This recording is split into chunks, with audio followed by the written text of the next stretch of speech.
Hello and welcome today to this webinar hosted by UNDP and UN Women for Geneva Peace Week, exploring how gendered power dynamics influence violent extremism in Asia. I'll be moderating the discussion today.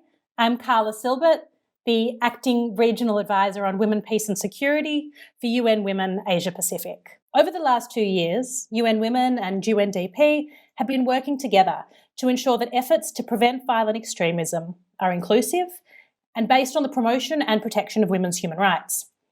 This has included the recent publication, Conflicting Identities, the nexus between masculinities, femininities and violent extremism in Asia.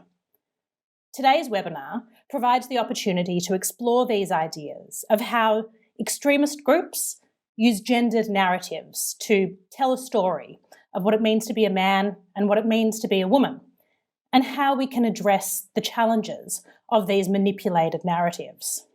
Sharing their reflections and research today are our two speakers, Farhana Rahman, a PhD candidate at Cambridge University, researching gender in Muslim societies, including in Bangladesh, and Sadaf Khan, the co-founder of Media Matters for Democracy, whose work focuses on freedom of media and communications in Pakistan. Welcome. I would like to thank the Government of Japan and the European Union for their support to UN Women and UNDP in conducting this research, and to Geneva Peace Week for the opportunity to present. To kick off our discussion today, I'd like to turn to Farhana. Farhana, you worked on research for UN Women and UNDP on the relationship between masculinity and violent extremism, where you interviewed young men who expressed interest in violent extremism and what it means to be a man. Could you explain a bit more about that? Thank you, Carla, for having me. So my research examined how gender identity is constructed at the family and community levels, and violent supportive attitudes are manipulated for recruitment purposes by extremist groups. My research found that communities may operate within strong and long-established power hierarchies that place men in a privileged position, and it is this relational aspect that has the potential to create the background conditions that extremist groups can manipulate. So, for example, one of my interlocutors in the research, a young man called Noor, who lives with his parents and sisters, shared with me that his ideas of manliness and manhood were usually based around exercising control. So even though he's unemployed and there are few job opportunities in his community, the point he emphasized to me is that a real man uses violence to show that he's the boss of the house. And then Noor went on to tell me about a friend of his who received money from one of these groups and ultimately joined it. And Noor shared that since there is so much pressure as a man to take care of his family, and that he himself may even consider it as an option. So Noor's story shows that extremist groups are able to manipulate vulnerable people like him and his friend, who may be experiencing feelings of insecurity, disenfranchisement, and resentment. And then these groups are then able to provide men with an outlet that reinforces aggression towards women and justifies such aggression through extremist discourses. That's really interesting. It's really clear based on that those kind of expectations were really harmful for Noor and also harmful for the women around him. I think it's something that affects women in the entire community more broadly as well. And your research really highlights how masculinity and gender norms affect not only the individuals but the broader community and can possibly be driving those individuals towards extremism. Sadaf, I know that you have experience in how harmful masculinities impact women as well. Do you see any parallels between the story Farhana just told and your experiences working on the ground? Yes, definitely. I think the idea that real men work through exercising control and their power actually comes from how well they control their women through violence, through coercion. I think that's similar across the region, maybe across the world. In a research we recently conducted for UNDP that looks at how narratives around masculinities are built in the digital spaces. One of the very interesting things we found was that when women journalists go online to be vocal and share their political expertise, political experiences, the hate that they get from male trolls and essentially a lot of men using anonymous and real accounts is very sexualized, and it often includes calls to the men in the women's life to control their women better. There is a lot of sexual violence being threatened at these women. There are calls for rape. There are graphic descriptions of how these men would like to coerce these women, graphic descriptions of sexual acts that they would want to do to them. And what I find fascinating and horrifying as well as is the fact that most of these men don't even bother to use anonymous accounts.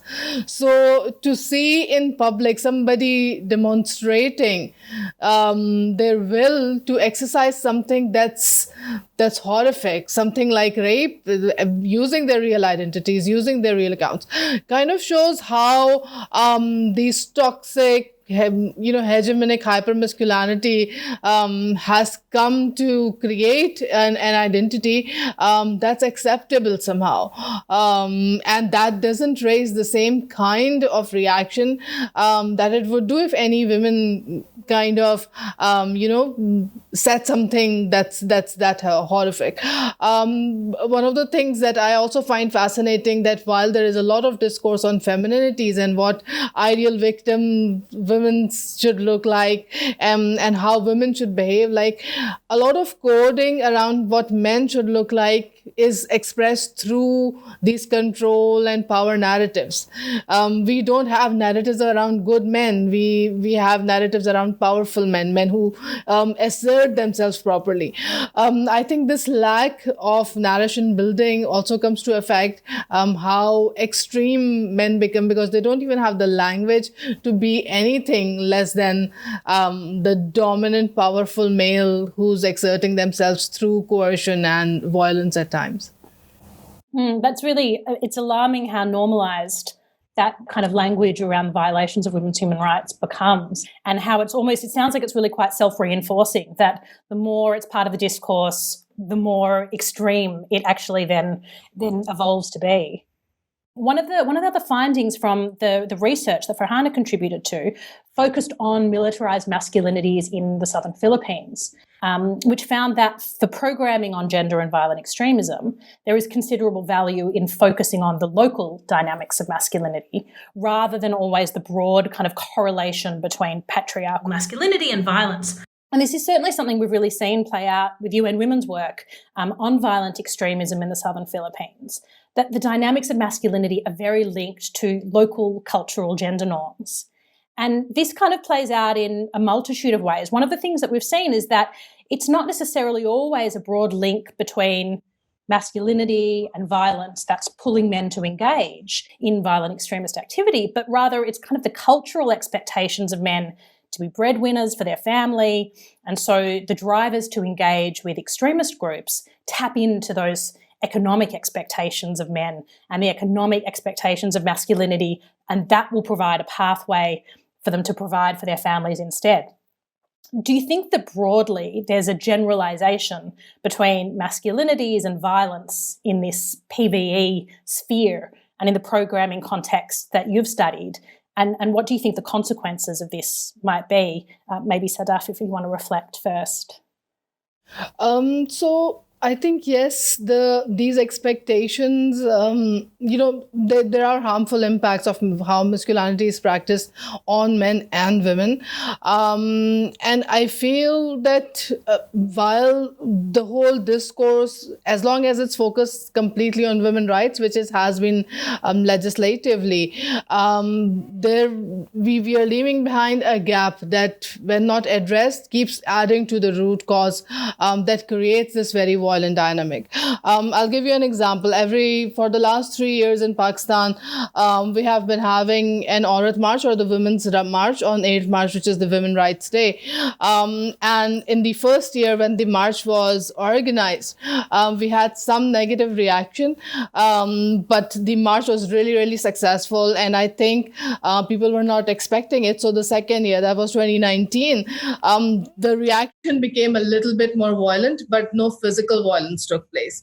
But this year, as we were organizing a march, a group of clerics, a group of religious extremists, I would say, who have previously, a decade back, being engaged in a violent conflict within the capital city, they organized a Haya March, which is a modesty march, which was taking place right in front of us, the Aurat marchers or the women marchers. So it was a very strange dynamic to see a woman in hundreds on one side, and on the other side, there were scores of men with maybe a couple of dozen women who claimed that they were they were marching to protect the modesty of women. And the way the marches were operating, there was a face-off, two groups on each side of the road. Even the audio devices that they used, they had multiple. They obviously had more money than us, so there was a very loud, very crass attempt to kind of drown out the voices. And when that didn't work, then the actual physical violence started. And one image that stuck in my mind, because when I was moving right, I was among the front row, and there was this guy who was coming from that side, a young guy, maybe 30 or so, and he had a 2-3-year-old daughter who was sitting on top of her shoulders, and he's attacking us with stones and whatnot. And he looked so angry and he looked so frustrated. And it struck me because what I was seeing there is the fact that his image of masculinity, his image of what his daughter should grow up to be, that was being challenged right in front of him. And there was not much at that instant that he could do. They could attack us, but there were also police, and we weren't backing off. So I feel that this conflict is kind of coming to a head of how to control women, and especially when women come out in groups, the collective sense of masculinity gets challenged. And when the collective sense gets challenged, then things start to get violent. And if the state doesn't step in at that moment, then I think that there is a real potential for these conflicts of your just identity to grow into something that's much more violent and much more extreme, and has implications that last far longer than that particular event per se. Thank you. Yeah, very interesting reflection. I think that example really elicits exactly how this can kind of manifest. Farhana, do you have anything to share on that? Yeah, I mean, I agree with Sadaf, and I think when we're thinking about broad generalizations between masculinity and violence, what starts to become a barrier is and it becomes a barrier when it prevents us from looking at the microdynamics of what Sadaf is exactly talking about. If we don't focus on the microdynamics of what's happening in actual communities, we end up making these generic generalizations that end up harming the kind of programming we do in those communities. And this is why it's important that folks working in the PVE, in the field of PVE, spend time understanding the way masculinity plays out amongst individuals within local settings. So in the research I conducted, I found that violence was linked specifically to local religious discourses and local power dynamics, and not necessarily this generic idea of masculinity, but rather what is context specific. In the case of, in my community, fatwas, which are illegal religious rulings. And so another great example of thinking through other variables that may lead to extremism is in Professor Jackie Chu's chapter in the UNDP UN Women report, where her research shifts attention towards sexual and gender-based violence occurring in local communities as one such potential factor. And it's something that she suggests should be better monitored. And so the problem with these broad generalizations is that it makes us focus on too narrow a set of variables and factors, and then we only end up looking at patriarchal masculinity when there are other examples that we could be looking at, such as SGBV.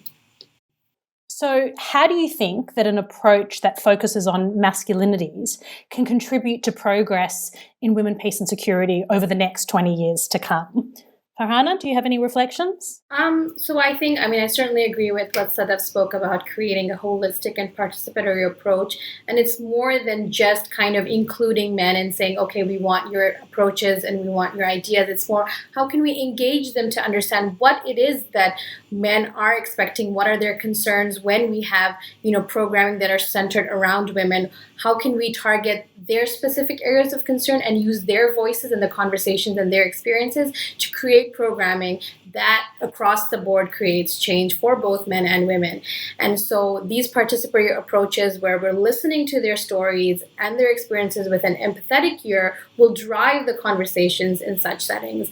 And looking at the only way we can change such masculinities and why men tend to approach a certain situation in a certain way, will only be able to sort of navigate if we listen to their voices and include them in the planning process, as opposed to just in the implementation process, where we then just impose our ideas onto them. And then that will provide us with a more nuanced and detailed picture of the issues taking place and the range of preventative measures that work best for them.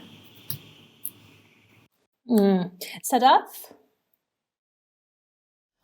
Yes, I think one of the things taking the conversation forward, and I'm not going to repeat what you said, Rana. I think one of the things that we do need to work on is the language of masculinities. And while I was conducting the research, what I felt very strongly was that there was a very specific set of words and there was a very specific set of terminologies in which men tend to exert their identities. So what do we, when we take away a powerful man, what do we replace it with?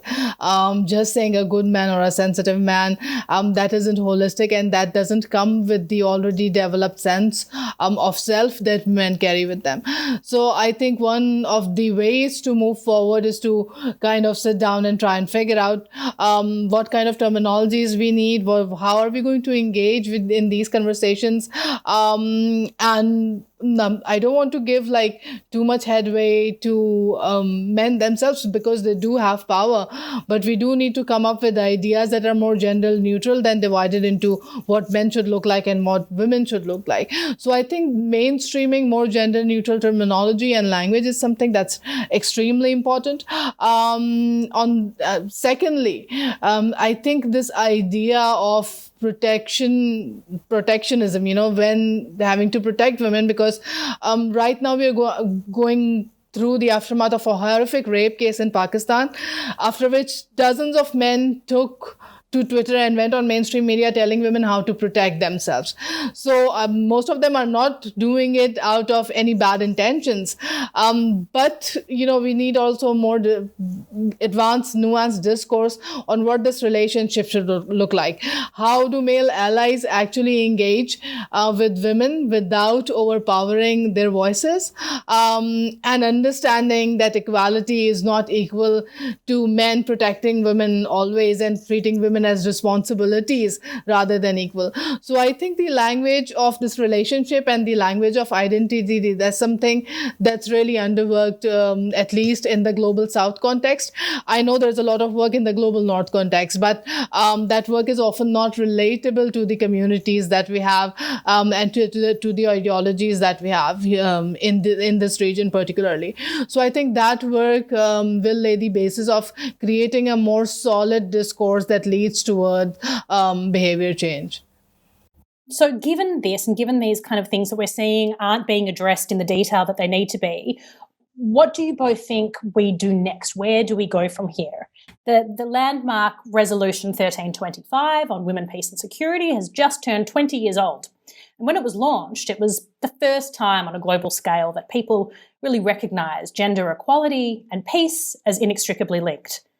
So now, how do we move forward 20 years later to work with men and women, with boys and girls, to make communities more peaceful and to stop the generational cycle of harmful gender norms and these kind of dynamics from continuing to perpetuate? So certainly Resolution 1325 was a very good first step in getting international recognition and the fact that women have an important role to play in matters of security. But I think as we move forward, when gender equality programming is implemented, and that is so important, organizations should be mindful of the way power hierarchies operate. And I think we often forget that, rather than taking such hierarchies for granted. So for example, from my own research, when looking at women's role in the domestic sphere, many projects or gender equality programming takes for granted this idea that women necessarily have control over family affairs and over their children as well. But that's not always the case. Some of my interlocutors stated that they felt disrespected by their husbands and their sons. So even within families, there are tacit hierarchies that may disempower women, which only serves to create the conditions where toxic masculinities reemerge over generations that Sadaf was speaking about earlier. And so we need to break this cycle, and that requires recognizing these hierarchies that exist at different levels and working alongside both men and women to address these specific barriers so that these patterns can be disrupted for future generations. Absolutely. Sadaf, what do you think? So I think, I know that behavioral change is a really, really difficult aspect. It's difficult to demonstrate impacts. It's difficult to kind of implement in a way that's holistic, but I don't think that we have an easier way out. A lot of programming that's done in the women empowerment sphere, so to say, focuses on financial empowerment of women. I see a lot of programming around, creating job opportunities for women, connecting them with the basic assumption that if women are bringing in money, they will somehow be able to exercise more agency.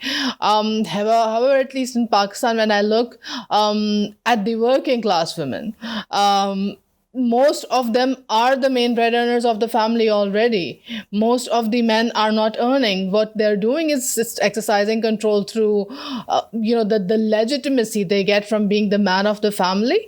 They're not contributing financially, and yet they're exercising full control over the financial resources. When we move to, let's say, the middle class, we see the dynamic change a bit. Women might have control over the financial assets that they're making, but in a sense, how they're spending it, how they're balancing their economic potential with all the responsibilities that come across that are a part of being a woman in domestic sphere, that's something that's constantly under scrutiny and monitoring. And I feel that these dynamics do play a role. There is a question of women's agency, and in the end, the decision-making power lies a lot with the men. It's really interesting, that identification of the areas that are being overlooked. Like, while we're seeing some of these norms just not shifting, and then where the spaces are which aren't addressing them, and that's part of the reason these norms aren't shifting. So I think this is one of the reasons why we look back after 20 years and say, okay, there's been some good progress in women, peace and security. There are some targets we can see have moved forward globally, and then there are others that are pretty stagnant. I think the 20 years to come, now looking back on what we have and haven't achieved, in the first 20 years of women, peace and security, it's really evident that we really need to be able to make actionable these promises to be inclusive, participatory, and to really engage with communities and be led by communities, rather than sort of imposing these ideas of how we think we can transform communities. It's for them themselves to lead in the transformation, us to support, and hopefully through that to be able to really see shifts in dynamics of gender relations very much at the core. So hopefully we'll see some really positive things in the years to come on that front. Thank you both so much for joining today to have this discussion. It's been really thoughtful and really reflective. I think a lot to take away from. And thank you so much also to the audience for joining us to explore the relationship between masculinity and violent extremism for Geneva Peace Week 2020. If you want to know more, head over to the UNDP and UN Women websites to explore more of the work that we're doing in these areas. And you can also check out the joint research report, Conflicting Identities, by clicking on the link in the video caption. Thank you so much.